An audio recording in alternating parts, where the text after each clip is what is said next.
So there are a lot of survivors in the AUP community, and we noticed that there was a very distinct lack of support for survivors. And so making sure that all students have resources, making sure that people know what's available to them, and then supporting survivors in any way we can, whether that's with survivor support groups, making sure that they know there are safe people on campus, and I think overall just making sure that they know that they're heard and believed and valid in their experiences. For a long time, I think survivors at AUP had kind of just taken a background role and didn't feel comfortable speaking out too loudly. We started talking about how we could bring in the training to orientation.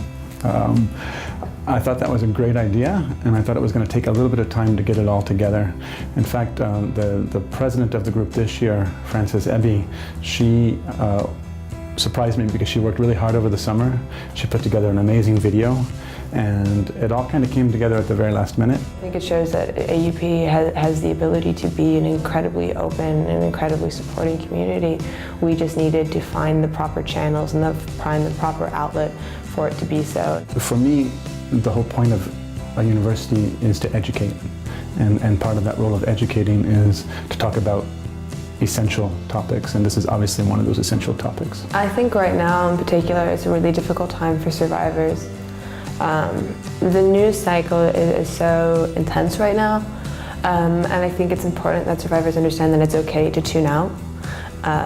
It's a lot, and a lot of what Dr. Blasey Ford has been saying brings back a lot of memories of trauma in survivors, and it's okay to tune out, and it's okay to decide that it's not healthy for you to do that.